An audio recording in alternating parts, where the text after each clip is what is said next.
Puji Tuhan, selamat pagi. Shalom. Apa kabar Bapak Ibu Saudara sekalian? Semua sehat?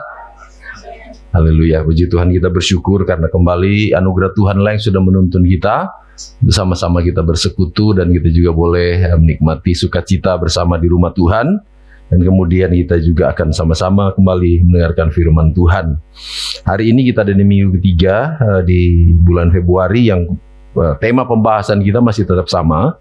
Bagaimana supaya kita tuh bisa mengenal Tuhan, ya, karena mengenal Tuhan itu sangat vital dalam hidup kekristenan, ya, karena Alkitab katakan yang sudah kita bahas beberapa kali bahwa mengenal Tuhan itu ada kaitannya dengan hidup yang kekal, ya.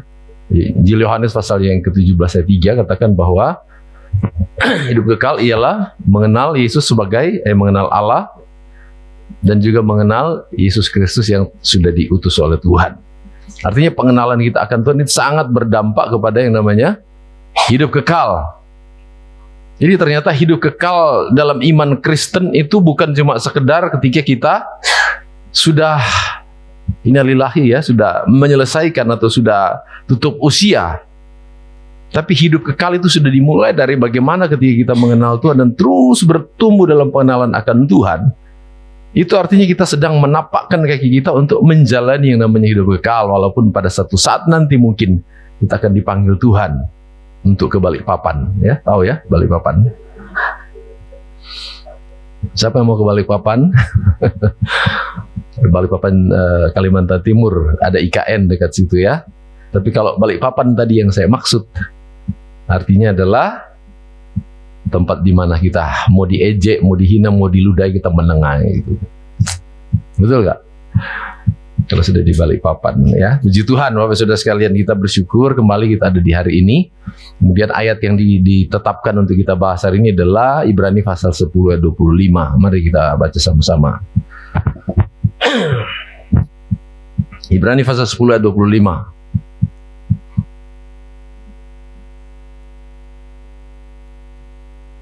Yuk sama-sama baca ayat ini, 1, 2, 3. Janganlah kita menjauhkan diri dari pertemuan-pertemuan ibadah kita seperti dibiasakan oleh beberapa orang, tetapi marilah kita saling menasihati dan semakin giat melakukannya menjelang hari Tuhan yang mendekat. Saudara sekalian, kita bukan cuma dihimbau, ya, kita diarahkan oleh firman Tuhan supaya justru kita hari-hari ini, ya, semakin giat, semakin kita setia untuk menghadiri setiap ibadah, ya. Kita harus betul-betul pergunakan waktu yang ada untuk senantiasa kita beribadah. Karena ternyata di dalam ibadah itu banyak hal yang akan kita dapatkan, ya, banyak hal yang akan Tuhan nyatakan buat kita. Jadi sekali lagi kita datang beribadah sebenarnya bukan kita mencari sesuatu untuk kepentingan secara jasmani, ya. Walaupun memang ada janji Tuhan, ya, kata firman Tuhan di dalam 1 Timotius pasal 4 ayat 7 dan 8 katakan, jauhilah tahayul dan dongeng nenek-nenek tua, latihlah dirimu beribadah. Ya, latihan jasmani terbatas gunanya, tetapi ibadah itu mengandung janji baik untuk hidup ini maupun untuk hidup yang akan datang. Ya, jadi ibadah itu sangat berdampak, sangat berguna, sangat-sangat vital dalam hidup kekristenan, sehingga kita harus melakukannya. Alkitab katakan justru apa? Semakin giat, ya, semakin giat. Artinya dulu mungkin kita satu bulan mungkin empat kali, ya kan? Satu bulan 5 kali. Sekarang mungkin semakin giat, artinya lebih, ya, frekuensinya lebih. Kenapa? Karena di dalam ibadah ternyata ada hal-hal yang berguna yang akan kita alami di situ. Hal-hal yang sangat-sangat akan berdampak kepada yang namanya pertumbuhan iman atau pertumbuhan rohani kita. Karena lewat ibadah kita akan menikmati bagaimana kuasa kehadiran Tuhan. Ya, kuasa kehadiran Tuhan. Sama-sama katakan kuasa kehadiran Tuhan. Siapa yang setiap kali ibadah menikmati kuasa kehadiran Tuhan, katakan amin. Ya. Saya bersyukur kalau semua amin, ya. Walaupun nggak tahu apa yang disebut dengan kuasa kehadiran Tuhan, Bapak Saudara sekalian. Bahkan seringkali kalau kita ada di ibadah, mungkin kita seringkali dengar ada satu lagu yang mengatakan begini,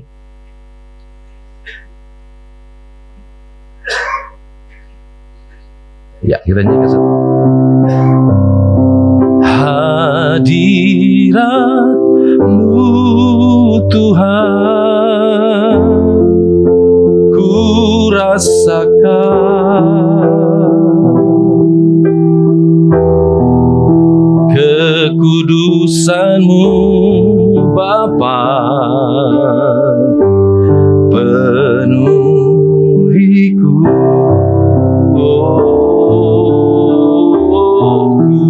Rindu selalu diam dalam bait-Mu, menikmati kasih anugerah. Puji Tuhan. Bapak saudara sekalian, lagu ini mengatakan bahwa saat indah itu saat itu tuh berhadapan dengan Tuhan.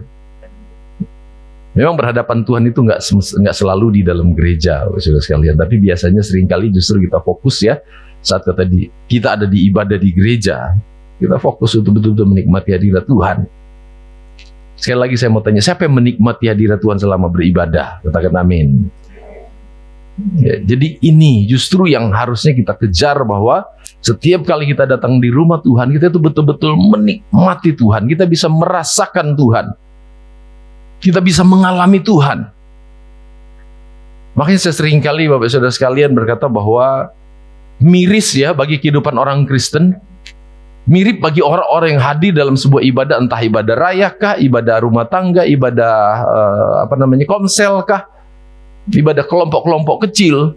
Sebab kita punya Tuhan yang mau memperkenalkan diri dengan jelas. Dia katakan di dalam Matius pasalnya yang ke-18 ayat 20, bisa ditampilkan.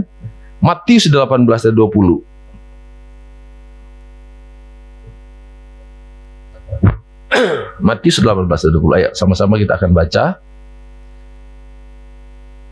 2, 3. Sebab di mana 2 atau 3 orang berkumpul dalam namaku, di situ aku ada di tengah-tengah mereka. Jadi Bapak Saudara sekalian, 2 saja atau 3 orang berkumpul dan membahas tentang Tuhan, memuji Tuhan, berdoa, di situ Tuhan ada bersama-sama. Ya, saya percaya kita lebih dari 2-3, berarti Tuhan itu ada di sini. Ya, siapa yang merasakan Tuhan pagi hari ini? Kita bisa memuji Tuhan, kita bisa angkat tangan, kita bisa mencucurkan air mata. Ya, kita itu bisa berekspresi untuk menyembah Dia, karena kita percaya bahwa Dia ada di sini dan kita mau menyembah Dia.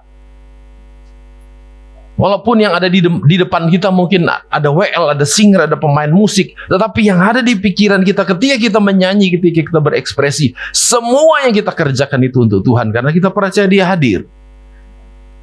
Makanya salah satu faktor penting dalam ibadah menurut 1 Timotius pasal 3 ayat yang ke-16, dikatakan bahwa Dia yang menampakkan diri kepada malaikat-malaikat. Jadi Tuhan, Yesus itu kalau di depan malaikat, malaikat itu selalu membuat ekspresi di mana mereka itu memberi penghormatan setinggi-tingginya kepada Tuhan. Kita sudah pernah bahas itu tentang ibadah. Jadi kalau di ibadah itu Bapak Saudara sekalian, kan nonton bilang Tuhan hadir. Cuma masalahnya apakah itu disadari atau dirasakan oleh umat-umat atau jemaat-jemaat yang hadir, itu masalahnya. Tadi saya sambung bahwa ketika ada orang berkata, saya kok nggak nikmati ya hadirat Tuhan saat ibadah. Ada nggak yang pernah ngomong kayak gitu? Nggak usah malu-malu, ngaku aja. Ada yang pernah bilang bahwa, waduh saya kok nggak menikmati hadirat Tuhan hari ini? Gara-gara WL sih, gara-gara singer sih, gara-gara pemain musik amburadul. Saya akhirnya jadi tidak menikmati hadirat Tuhan, padahal Tuhan hadir. Siapa yang pernah ngomong begitu? Ayo, ngaku aja ya. Tidak usah malu-malu, karena kalau kita ngaku malah kita akan diampuni oleh Tuhan. Mengaku dosa kan kita diampuni. Saudara, di gereja, di tempat orang-orang berkumpul untuk memuji Tuhan, masih ngomong aku nggak merasakan hadirat Tuhan. Tetapi Bapak Saudara sekalian, saat ya kemarin saya bahas dengan Yonatan ya dan Kalija, justru saat kita tuh lewat kuburan, mungkin ya enggak usah tengah malam lah, jam 6 sore lah, mulai maghrib, mulai gelap kita lewat kuburan. Mulai terasa apa di sini orang bilang mengkorak itu apa? Apa merinding. Itu kenapa, Bapak Ibu Saudara sekalian, orang lewat kuburan terus merinding? Hah? Apa itu? Karena apa? Mengkorek ya, apa? Takut hantu. Kenapa orang tuh lewat kuburan kok bisa merinding, bisa rasanya gimana gitu? Kenapa, Bapak Saudara sekalian? Karena orang sudah terpola pikirannya bahwa kalau lewat kuburan itu dia takut ada hantu, sehingga dia merasakan yang namanya hadirat setan. Ya, ada hadirat Tuhan, ada hadirat setan. Ya karena iblis itu juga ada di mana-mana, ya. Di kuburan. Tapi kalau di gereja kok ngomong nggak rasa hadirat Tuhan, itu pertanyaan besar, Bapak Saudara sekalian. Padahal firman Tuhan bilang tadi apa? Di mana 2-3 orang berkumpul, di situ ada Tuhan, tapi tidak dirasakan. Salah satu faktor yang menyebabkan tidak merasa hadirat Tuhan itu tidak mengenal Tuhan. Betul? Lihat kuburan nikmati, merasakan hadirat Tuhan. Di gereja nggak rasakan hadirat Tuhan. Biasanya orang-orang seperti itu, maaf kata saya bicara agak kasar, orang-orang lebih gampang rasakan hadirat setan daripada Tuhan. Orang-orang tersebut sering kesetanan. Tapi di sini nggak ada ya. Amin. Di orang yang suka kesetanan itu lebih gampang rasa hadirat setan daripada hadirat Tuhan. Tapi jemaat Tuhan di tempat ini, kita lebih gampang menikmati hadirat Tuhan. Lebih indah ya, kata lagu, saat indah ku berhadapan denganmu, ya. Biarlah Bapak Ibu Saudara sekalian, pengenalan kita akan Tuhan itu semakin dalam, semakin dalam, semakin dalam. Supaya ketika kita mengenal Tuhan, kita punya ekspresi yang benar tentang Tuhan. Kemarin kita sudah bahas. Saat kita punya pengertian yang salah tentang Tuhan, kita akan punya respon yang salah, ya. Kita akan punya respon yang salah. Ya, contoh saya sudah berkali-kali sampaikan, tapi tidak bosan-bosan saya sampaikan bahwa ketika Bapak Ibu Saudara sekalian punya pikiran negatif tentang saya, pasti respon tentang saya itu kemungkinan besar itu negatif. Betul nggak? Demikian juga dengan Tuhan. Ketika kita punya persepsi negatif tentang Tuhan, kita juga akan meresponi seperti itu. Nah, hari-hari ini kita sedang belajar supaya kita tuh lebih dekat mengenal Tuhan, lebih dekat kita mau tahu siapa Tuhan yang kita sembah. Tuhan yang kita adalah sembah, Tuhan yang seperti apa. Ya. Satu ayat lagi, tampilkan di dalam Mazmur pasal 22 ayat 3.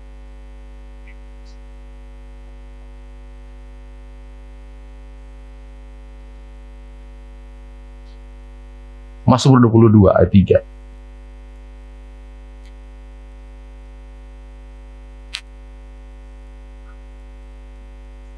Yuk, baca sama-sama. Betul tadi? Yang tadi itu. Ya. Oke, berarti ayat 4 kalau di elektronik ya. Baca 2-3. Padahal Engkaulah yang kudus, yang bersemayam apa? Di atas puji-pujian. Saudara, jadi firman Tuhan jelas mengatakan bahwa Tuhan itu bersemayam di atas puji-pujian. Puji-pujian siapa? Itu memang ditulis bangsa Israel. Tapi kita juga adalah Israel rohani, ya. Ketika kita memuji Tuhan, ketika kita meninggikan Tuhan, ternyata Tuhan senang. Dan itu dijadikan puji-pujian itu dijadikan seperti apa? Seperti sofa yang empuk untuk Tuhan duduk bertakhta, dan Tuhan senang sekali untuk menikmati yang namanya pujian umat-umatnya. Makanya saya selalu menghimbau Bapak Saudara sekalian, saat kita memuji Tuhan jangan asal, ya. Kita harus betul-betul mengerti lagu yang kita nyanyikan sehingga kita punya ekspresi yang benar. Tunjukkan bahwa ternyata saya ini ketika menyanyi, ketika saya menyembah, ketika kita mengalunkan musik, Tuhan duduk, Tuhan sedang asik menikmati. Tuhan bersemayam di atas pujian-pujian umatnya. Sehingga ketika kita menyanyi, nyanyilah yang yang sungguh-sungguh di hadapan Tuhan. Nggak usah harus nggak harus niru-niru, ya kan? Maksudnya kelihatan supaya wah gitu. Yang penting lahir dari hati, kita ekspresikan sungguh-sungguh. Saat kita menyanyi, saat kita mengangkat tangan, lakukan dengan segenap hati, ya.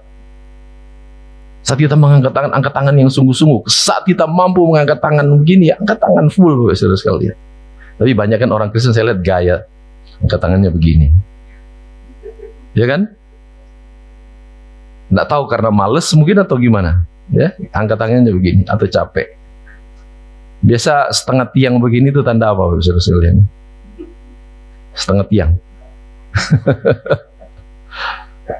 Haleluya. Kalau kita ada yang begini, dia nggak ngerti sih. Kalau asam urat atau kolesterol sih nggak masalah ya, kalau cuma segini. Tapi kalau sehat, saudara sekalian, wah, kita mengangkat tangan berekspresi. Siapa yang asam urat pagi ini? Nggak ada ya. Kalau kita sehat, lakukan yang terbaik, ekspresikan yang terbaik, karena Tuhan sedang bertahta di atas pujian kita.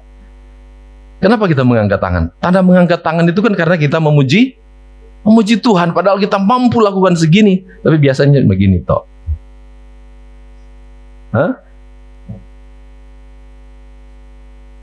Sungai sukacitamu.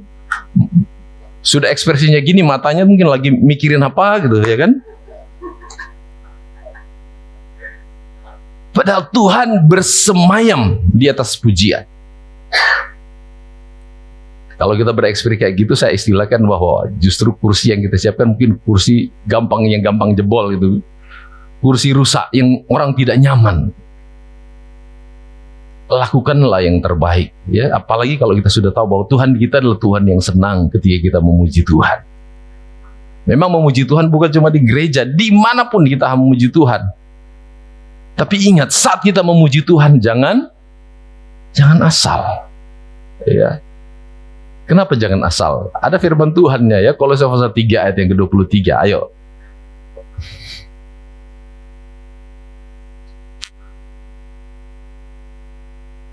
Ini ayat yang sangat terkenal. 2, 3. Apapun juga yang kamu perbuat, perbuatlah itu dengan segenap hati seperti untuk Tuhan dan bukan untuk manusia. Apapun ya, termasuk ibadah.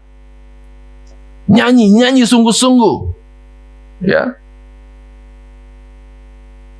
Ekspresikan bahwa ucapan kita sesuai dengan hati kita.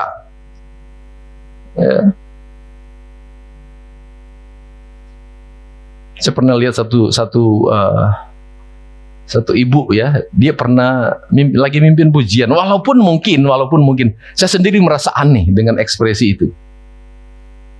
Ekspresi itu aneh, ya. Tapi saya melihat dia lakukan itu dengan sungguh-sungguh sambil mengeluarkan air mata. Dia ngomongin, mari kita beri sorak-sorai yang meriah buat Allah kita. Pernah loh, mari kita beri sorak-sorai yang meriah. Kira-kira gimana Bapak Saudara sekalian?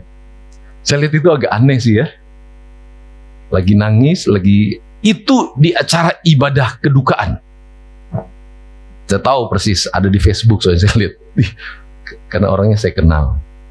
Jadi ada di ibadah kedukaan tuh, kita sorak-sorak yang meriah. Nah, jadi tidak seperti apa yang orang bilang tidak relate ya dengan acaranya. Tetapi saya lihat dia sampai gitu dengan ekspresi. Apakah Tuhan menolak? Saya rasa enggak ya, karena dia lakukan dengan sungguh-sungguh. Mungkin salah ucap saja. Makanya saya bilang kita tuh harus hati-hati di dalam menyanyikan pujian. Kita harus tahu betul apa yang kita ucapkan supaya kita ekspresikan dengan benar, ya. Ketika kita berekspresi dengan benar, saya percaya Tuhan disenangkan. Dan memang betul Tuhan sangat senang dengan pujian umatnya, ya. Pak Gembala, kalau suara saya pales gimana? Tuhan tidak peduli mau suara kita pales. Kalau memang ya memang pales, ya. Makanya kalau sudah tahu pales, belajar nyanyi. Amin.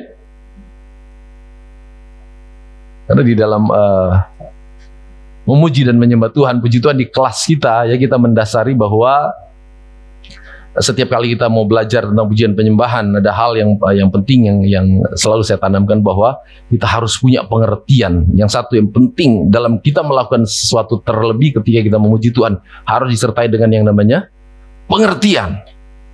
Harus mengerti. Yang kedua apa? Harus tahu motivasi kita melakukannya. Ya. Tahu kita melakukan motivasi. Kenapa? Harus sadar motivasi kita ketika kita melakukan itu untuk Tuhan. Motivasinya juga harus benar. Saya tidak sedang menghakimi Bapak Saudara bahwa di mimbar ini kadang-kadang kita terjebak, ya. Memang kita bilang untuk Tuhan. Tapi ketika kita melakukannya mungkin ya ekspresinya berlebihan, ya bisa jadi bukan untuk Tuhan, tapi untuk manusia. Betul? Ya. Kita seringkali terjebak ya ketika kita melakukan sesuatu. Makanya firman Tuhan bilang, lakukan segala sesuatu untuk Tuhan. Firman Tuhan katakan bahwa Dia bersemayam di atas pujian umatnya. Bapak Saudara sekalian, kita baca satu ayat ya,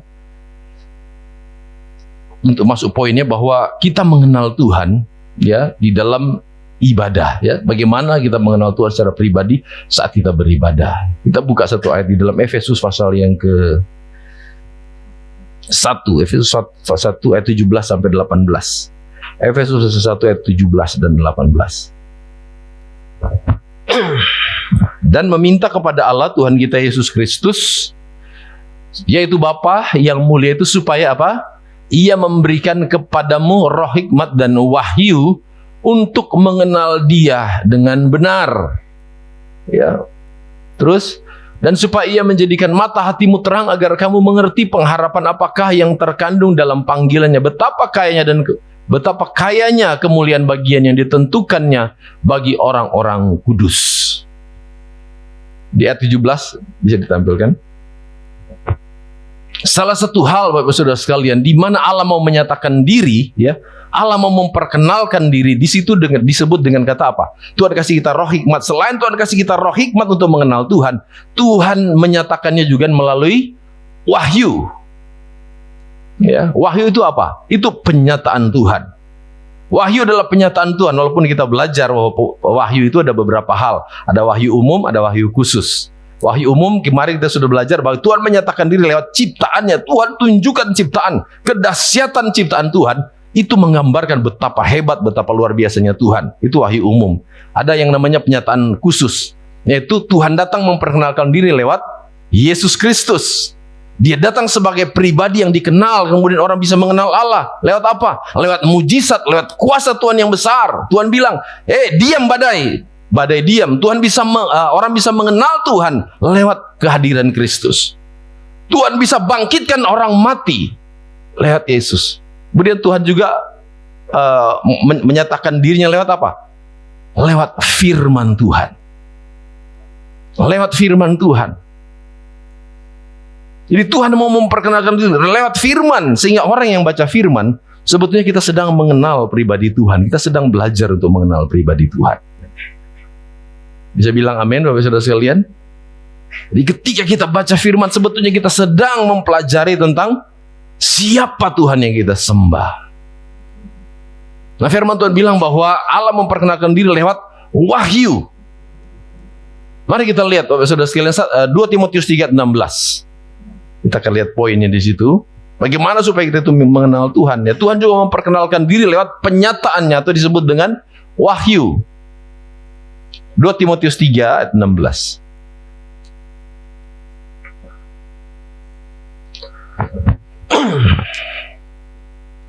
Ya, 2 Timotius 3:16. Segala tulisan yang diilhamkan Allah memang bermanfaat untuk mengajar, untuk menyatakan kesalahan, untuk memperbaiki kelakuan, dan untuk mendidik orang dalam kebenaran. Ya. Jadi Tuhan menyampaikan firman-Nya lewat pewahyuan, atau Tuhan mengilhamkan melalui para penulis firman Tuhan, penulis Alkitab. Ya. Di situ dikatakan bahwa firman, semua tulisan yang diwahyukan atau diilhamkan oleh Allah itu bermanfaat untuk Pertama apa? Mengajar. Jadi di sini kita bisa menarik kesimpulan bahwa Tuhan kita adalah Tuhan yang mau mengajar. Tuhan mau supaya kita tuh diajarkan. Apa yang diajarkan? Ada hal-hal yang mungkin kita belum tahu supaya kita tahu. Tuhan mau mengajar kita, Bapak Ibu Saudara sekalian, supaya kita tahu, bukan sok tahu tapi, ya. Kadang-kadang kita nggak tahu tapi sok tahu. Tuhan mau mengajar, makanya saya berkata begini, anak-anak Tuhan, Bapak Ibu Saudara sekalian, yang tidak mau belajar, artinya dia tidak mengenal Tuhan. Karena Tuhan itu adalah Tuhan yang mau mengajarkan sesuatu. Ya. Terus ada cari ayatnya, saya tidak ketemu. Maka Tuhan berkata bahwa tidak mungkin Tuhan melakukan sesuatu tanpa dia itu menyampaikan dulu pesan itu. Ya. Kalau Tuhan mau melakukan sesuatu, dia sampaikan dulu lewat nabinya, lewat orang-orang kepercayaannya. Mungkin dalam bentuk nubuat dan sebagainya. Tuhan adalah Tuhan yang mau mengajar. Makanya sebagai anak-anak Tuhan, mari kita mau belajar, Bapak Saudara sekalian. Sama-sama katakan, mari belajar. Apa yang kita harus pelajari? Minimal firman Tuhan kita belajar, betul? Kenapa? Karena ada ayat lain berkata bahwa iman itu bukan stop ketika kita sudah beriman. Oh, saya sudah terima Tuhan dengan iman. Tapi bukan berhenti di situ, tapi ada sesuatu yang kita terus lakukan. Mari kita lihat 2 Petrus pasal 1 ayat 5. Jadi anak-anak Tuhan itu kita harus belajar. Banyak hal yang harus kita pelajari. Yuk baca sama-sama 2, 3. Justru karena itu kamu harus apa? Dengan sungguh-sungguh berusaha menambahkan kepada imanmu apa? Kebajikan, dan kepada kebajikan apa? Pengetahuan.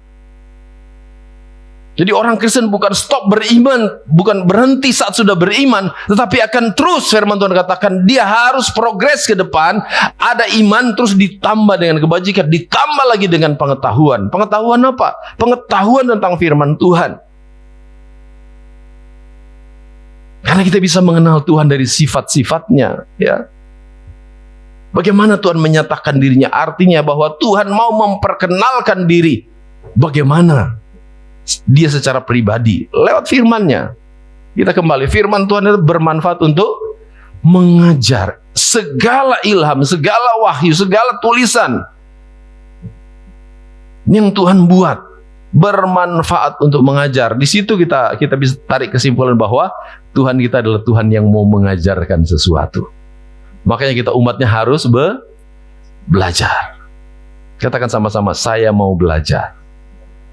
Belajar apa? Belajar firman Tuhan. Karena firman Tuhan itu bukan cuma stop dibaca, harus dipelajari. Makanya firman Tuhan bilang, firman Tuhan itu harus direnungkan siang dan malam.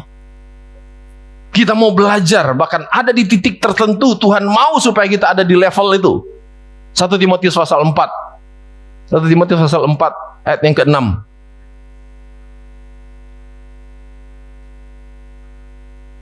2, 3, dengan selalu mengingat hal-hal itu kepada saudara-saudara kita, engkau akan menjadi seorang pelayan Kristus apa yang baik, apa?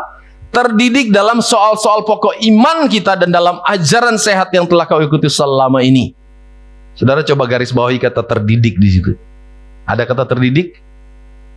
Apa artinya kata terdidik? Terdidik apa artinya? Orang yang terdidik artinya adalah orang yang mau belajar sampai dia menguasai, bahkan akhirnya orang yang tadinya belajar itu dia sudah menguasai dan kemudian dia bisa mengajarkan itu kepada orang lain. Bisa bilang amin Bapak Saudara sekalian? Jadi orang Kristen itu harus mau belajar karena Tuhan adalah Tuhan yang mau mengajarkan kita lewat pewahyuan, lewat ilham yang dia berikan. Kita harus belajar jadi seorang pelayan yang terdidik dalam soal pokok iman. Apa itu soal pokok iman? Ini firman Tuhan. Apa itu ajaran sehat? Ya firman Tuhan. Nah, kalau kita mau belajar tentang Tuhan, lebih banyak belajar firman Tuhan. Yang setuju katakan amin. Yang baca Alkitab 1 hari 3 kali katakan amin. Amin. Wah, puji Tuhan. Haleluya. Yang 2 kali 1 hari katakan amin. Oh, ada juga. Yang 1 kali 1 hari katakan amin. Wah, ada banyak ya. 1 minggu 1 kali katakan amin. Ada juga 1 minggu 1 kali. Wah, puji Tuhan. 1 bulan 1 kali atau 3 bulan 1 kali. Sampai kalau mau baca Alkitab mesti ditiup dulu.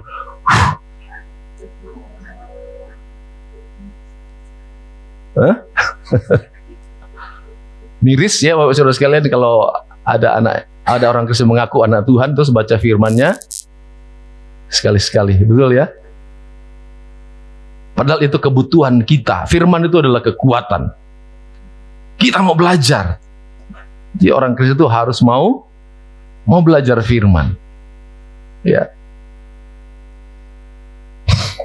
Yang kedua, kita kembali ke 2 Timotius 3:16.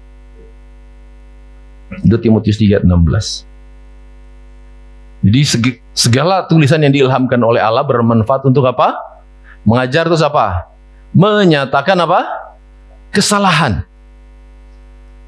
Menyatakan kesalahan. Artinya Tuhan kita adalah Tuhan yang mau menegur. Sama-sama katakan Tuhan kita adalah Tuhan yang mau menegur. Amin. Jadi kita bersyukur Bapak Saudara sekalian kalau kita masih ditegur sama Tuhan. Artinya kalau kita menyadari bahwa Tuhan kita adalah Tuhan yang menegur, ketika kita ditegur, kita harus bersyukur. Soalnya ada orang ditegur nggak mau Bapak Saudara sekalian. Ya, ada orang yang nggak mau ditegur soalnya. Tapi saya percaya jemaat Tuhan semua mau ditegur. Amin. Karena kita punya Tuhan yang mau menegur. Salah satu hal yang harus kita pahami, Tuhan kita adalah mau menegur. Ada orang tua seringkali ngomong sama anak-anaknya, "Lek, papa mama ini masih tegur kamu, berarti papa mama masih sayang." Nah, artinya Tuhan kita adalah Tuhan yang menegur, berarti Dia menyayangi kita. Jangan sampai nggak ditegur lagi sama Tuhan. Nah, justru bahaya kalau nggak ditegur. Amin. Kita harus bersyukur kalau ditegur. Terus apa lagi? Untuk apa? Menyatakan kesalahan. Jadi firman Tuhan itu untuk menyatakan apa? Kesalahan. Jadi Bapak Ibu Saudara sekalian, saat dengar firman Tuhan, ketika ada kesalahan yang dibongkar, ada kesalahan yang mungkin disebut, jangan saudara berpikir, aduh Bapak Gembala ini mentang-mentang tahu saya salah, khotbahnya tentang kesalahan saya. Bapak Ibu Saudara sekalian, coba tanya kepada para pengkhotbah, apakah pernah ketika kita mempelajari khotbah berdasarkan gara-gara dia berbuat itu terus kemudian kita mulai cari-cari ayatnya yang memang berhubungan dengan itu. Ya memang khotbah itu harus menyatakan kesalahan supaya kesalahan itu apa? Diperbaiki Bapak Ibu Saudara sekalian. Saya berharap supaya jemaat Tuhan di GP Sola Gratia jangan pernah ada yang tersinggung saat mendengar khotbah. Saya bilang amin. Karena semua pengkhotbah itu tidak bertujuan untuk menyinggung. Kalau memang ada hal-hal yang disampaikan mungkin kita akhirnya tersinggung, justru bersyukur karena kita sedang diingatkan oleh Tuhan. Oh ternyata ini salah. Oh ternyata ini salah. Sadarilah bahwa itu salah dan kemudian ambil keputusan untuk bertobat. Jangan malah waduh, gara-gara saya melakukan kesalahan kok khotbah terus tertuju ke saya. Ini saya terus yang ditegur. Itu pernah kejadian Bapak Saudara sekalian, ya. Pernah kejadian. Ada salah satu orang itu dia pernah nggak mau ke gereja lagi walaupun dia sudah komitmen ya untuk ke gereja, itu betul-betul real sekali Bapak Saudara sekalian. Mungkin saya sampaikan lagi ya, bahwa ada satu orang itu dia pernah dengan sukacita bersaksi. Saya bersyukur. Wah, dia berdiri bersaksi di depan karena waktu itu di gereja siapa yang bersaksi dia maju, Bapak itu maju. Puji Tuhan, saya mau bersaksi. Apa yang disaksikan? Bapak Ibu Saudara sekalian, saya bangga dengan Inul. Ya. Saya sudah pernah sampaikan, saya bangga dengan Inul loh. Kesaksiannya kok Inul? Ternyata dia bilang begini, di zaman itu yang tahu Inul, bilang, kenapa dia bangga dengan Inul? Ternyata gara-gara Inul itu dia mau konser kemana-mana, mau perform kemana-mana, kan sering dicekal waktu itu. Inul itu kan ditentang oleh banyak orang, nggak boleh tampil karena saking mungkin gayanya itu kan, kalau nari itu kan waduh wes nggak bisa lah ya. Seperti itu. Akhirnya apa? Dicekal di mana-mana. Terus bapak ini bilang, Inul aja dicekal di mana-mana, tetapi dia ulet, dia gigih, dia maju terus. Akhirnya bapak itu ngomong begini, jadi saya, bapak ibu saudara sekalian, sekali GGP tetap GGP. Walaupun banyak tantangan, saya maju terus. Waduh, seperti itu. Ternyata minggu depan kemudian mulai tidak muncul. Loh, tidak muncul. Sebulan tidak muncul. Banyak pertanyaan, tiba-tiba ada pesan datang. Jangan ada satupun dari pastori atau keluarga hamba Tuhan yang besuk dia, karena dia lagi marah. Waduh, saudara. Ternyata ada pesan kayak gitu sampai ke kami. Saya itu masih pengerja di Surabaya, ya. Ya dasar saya, Bapak Saudara sekalian, akhirnya karena penasaran yang namanya hamba Tuhan, saya datangi walaupun ada pesan tidak boleh didatangi. Saya datang. Pak Jumono sudah ingat ya mungkin orangnya ya. Jadi saya datang, Bapak Saudara sekalian. Cerita saya datang, Shalom. Orangnya datar, tidak jawab. Selamat sore Pak. Baru sore. Waduh, benar-benar marah kayaknya orang ini. Ya sudah, Bapak nggak pernah datang. Nah, terus dia cerita akhirnya. Cerita, waduh masa sih? Masa ada pendeta kayak gitu? Nah, ternyata waktu hari Jumat di sana itu ada pendalaman Alkitab. Nah, terus, kenapa? Loh, semua khotbah saya perhatikan. Dari awal sampai akhir, semua nyinggung saya. Wih, dia suka mancing, Bapak Saudara sekalian. Kebetulan Pak Gembala itu lagi mungkin sebut ada orang suka mancing. Dia merasa bahwa semua khotbah dari awal itu sampai selesai itu buat dia. Sampai akhirnya dia tersinggung, tidak mau ke gereja, Bapak Saudara sekalian. Dan betul-betul marah, ya. Bahkan pernah ada satu ketika ada kaum pria besuk rumahnya. Orang ini kalau marah, ya mungkin betul-betul marah. Kaum pria itu datang besuk ke rumahnya, disambut dengan baik akhirnya. Tapi pulangnya yang kesulitan, bapak-bapak. Kenapa? Kursinya ditaruh lem.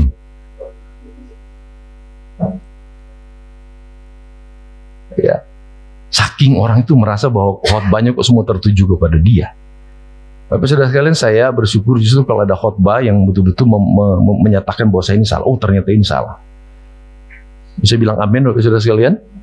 Jadi dengar khotbah itu jangan cuma dengar, wih, puji Tuhan khotbahnya hari ini lucu. Khotbahnya hari ini bagus. Ya.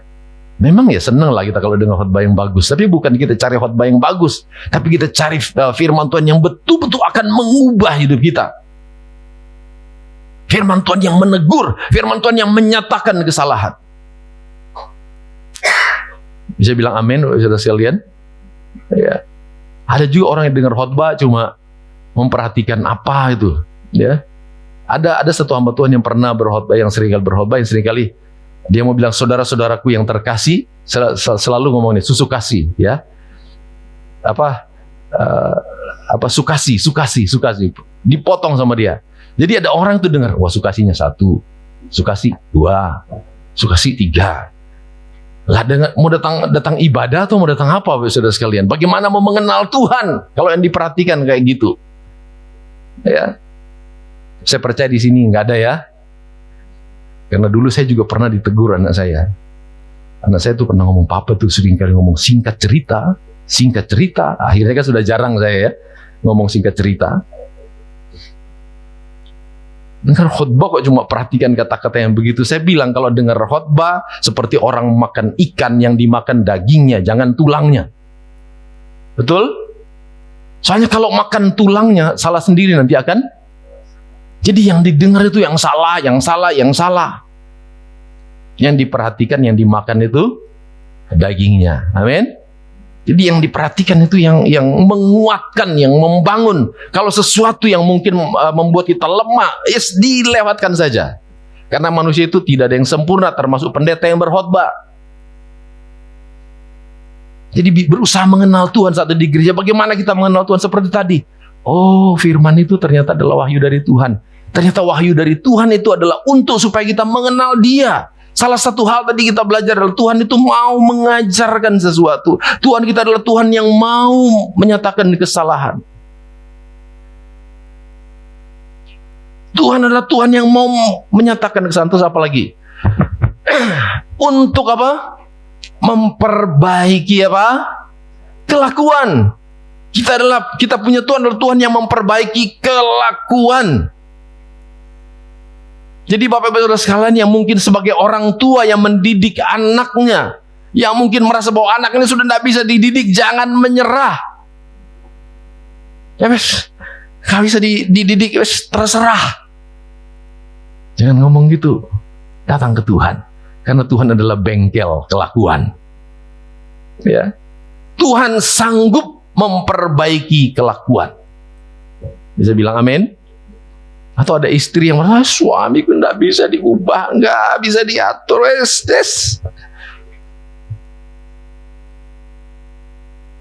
Datang ke Tuhan, karena cuma Tuhan yang sanggup memperbaiki kelakuan.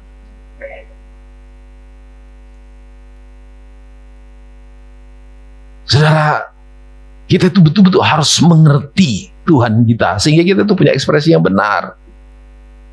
Ada orang-orang tertentu kadang-kadang mungkin ya, seperti contoh ada anak-anak yang misalnya nakal atau apa ya. Kadang-kadang orang tua terlalu gampang menyerah. Langsung ditaruh di panti rehabilitasi, langsung di mana ya kan? Tapi sebetulnya kita punya Tuhan yang lebih dari apapun, yang bisa memperbaiki sesuatu yang rusak, sesuatu yang tidak benar bisa diperbaiki sama Tuhan. Amin, saudara.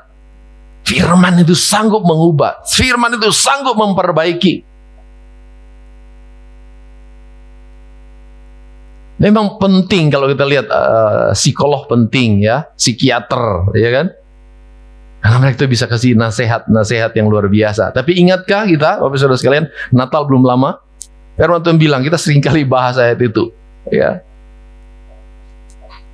bahwa seorang anak darah akan mengandung melahirkan anak laki-laki, ya kan, dan dia akan diberi nama apa? Yesus, ya. Kalau di dalam Yesaya pasal yang ke-9 ayat 5 katakan bahwa Allah kita itu disebut dengan apa? Penasehat ajaib. Artinya nasihat biasa tidak mempan, tapi kalau nasihatnya Tuhan itu pasti mempan karena ajaib. Jadi jangan pernah salah pergi Bapak Saudara sekalian untuk cari nasihat. Datang kepada Tuhan dan Dia sanggup memperbaiki kelakuan. Tuhan kita sanggup memperbaiki kelakuan anak-anak, kelakuan suami, kelakuan istri. Mari kita mengenal Allah kita secara spesifik, bahwa Allah kita adalah Allah yang akan bisa memperbaiki. Amin, Bapak Saudara sekalian. Terus kemudian selanjutnya apa? Selain memperbaiki, Dia adalah Allah yang akan mendidik orang dalam kebenaran. Dia akan mendidik orang dalam kebenaran. Artinya mendidik apa? Mendidik itu bukan cuma satu kali. Ya. Biasanya orang itu dididik itu berkali-kali. Artinya adalah Tuhan yang tidak pernah berhenti untuk melatih. Tuhan tidak pernah untuk mengajar. Tuhan tidak pernah berhenti untuk menjadikan kita lebih baik. Dikatakan bahwa kita ini akan dididik supaya semakin hari semakin benar. Karena walaupun kita sudah ke gereja, walaupun sudah melayani, walaupun sudah berkhotbah, belum tentu semua yang kita lakukan semua benar. Betul? Belum tentu apa yang kita lakukan benar. Cuma Tuhan yang benar, dan Tuhan yang benar itu akan mendidik kita untuk terus menjadi benar, semakin benar. Menjadi suami yang benar, menjadi istri yang benar, menjadi anak yang benar, menjadi gembala yang benar, menjadi jemaat yang benar, menjadi warga negara yang benar. Dan kita punya Tuhan yang sanggup melakukan itu buat kita. Amin. Karena semua tulisan yang diilhamkan oleh Allah bermanfaat untuk apa tadi? Mengajar, menyatakan kesalahan, memperbaiki kelakuan, mendidik orang di dalam kebenaran. Saudara, kenalilah Tuhan kita. Karena Dia mau memperkenalkan dirinya, minta roh hikmat dari Tuhan, seperti kata Efesus pasal 1, minta roh hikmat. Tuhan, saya kok begitu sulit mengenal Engkau. Datang kepada Tuhan dan minta, Tuhan beri saya roh hikmat. Akalku, pikiranku, kepintaranku tidak mampu. Memang Bapak Ibu Saudara sekalian, untuk mengenal Tuhan bukan cuma asal, tapi kita butuh roh hikmat. Ya, Tuhan kita terlalu besar untuk dipahami. Tapi saat kita mau mencari, saat kita mau meminta, Dia juga mau memperkenalkan diri. Lewat beberapa hal tadi, ya. Hari ini kita belajar di dalam ibadah. Kita diajar oleh Tuhan, kita dikasih tahu oleh Tuhan. Di ibadah kita dengar berita firman Tuhan. Dan di dalam firman Tuhan Allah menyatakan diri bahwa Dia adalah Allah yang mau mengajar, Allah yang mau menyatakan kesalahan, Allah yang mau memperbaiki kelakuan dan mendidik orang dalam kebenaran. Ayat terakhir untuk hari ini, kita buka kembali Hosea pasal 6. Ayat 3.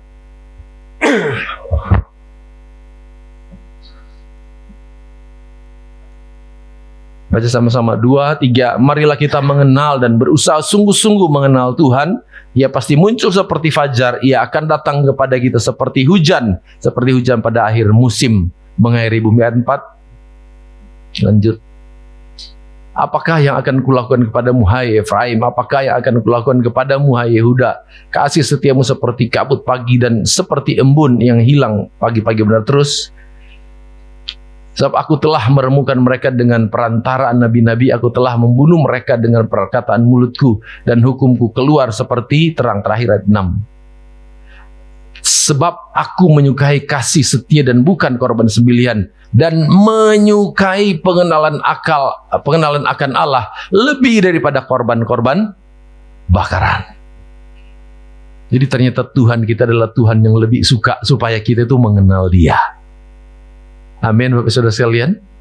Tuhan lebih suka untuk supaya kita itu belajar tentang Dia, mengenal Dia, lebih daripada sekedar cuma kita hadir di ibadah, memberikan persembahan. Tapi kita harus mengenal pribadinya, Bapak Saudara sekalian. Karena kalau kita mengenal pribadinya, ya seperti firman Tuhan katakan, ketika kita mencari kerajaan Allah dan kebenarannya, artinya kita tahu tentang pribadi Tuhan. Yang lain-lain itu Tuhan akan tambahkan. Amin, Bapak Saudara sekalian. Siapakah Tuhan yang kita kenal hari ini? Ya. Seberapa banyak kita mengenal Dia? Ya. Seberapa banyak kita mengenal Dia? Semakin banyak juga kita akan mengalami kuasa kehadirannya. Seberapa banyak kita mengenal Dia, semakin kuat juga kita akan punya iman, kita punya keyakinan kepada Dia. Seberapa banyak kita mengenal Dia, semakin kita juga percaya kepada Dia. Hari ini firman Tuhan sederhana boleh kita dengar, supaya kita tuh betul-betul punya pengenalan yang indah, yang lebih intim lagi dengan Tuhan. Haleluya. Mari sama-sama kita nyanyikan kembali lagu tadi. Singer bisa maju ke depan. Kita nikmati pagi hari ini, Dia menyapa kita. Ada hal-hal yang Dia sudah taruh dan tetapkan bagi setiap pribadi kita hari ini. Dia mau supaya Dia betul-betul kita kenal. Dia hadir memenuhi setiap hidup kita. Haleluya, haleluya. Tuhan, kami bersyukur buat hadirat-Mu. Kami bersyukur buat kuasa hadir-Mu bagi setiap pribadi.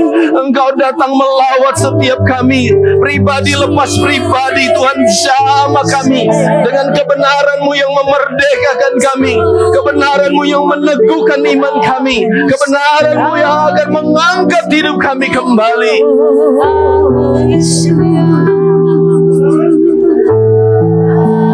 Terima kasih Tuhan buat kuasa hadir-Mu yang membangkitkan iman, yang memberi kami ketenangan. Terima kasih Tuhan. Terima kasih Roh Kudus. Terima kasih Tuhan. Materaikanlah setiap firman Tuhan ini dalam setiap hati dan pikiran kami, supaya kebenaran ini benar-benar tertanam, bahkan berakar, bertumbuh bahkan berbuah untuk hormat kemuliaan bagi nama Tuhan. Terima kasih Roh Kudus yang akan terus menuntun kami, dikuatkan, dimampukan untuk menjadi pelaku-pelaku firman, sampai kuasa firman itu terjadi bagi setiap pribadi kami. Terima kasih Tuhan, kami mengucap syukur buat firman-Mu. Di dalam nama Tuhan Yesus kami berdoa. Haleluya. Amin. Tuhan memberkati kita semua.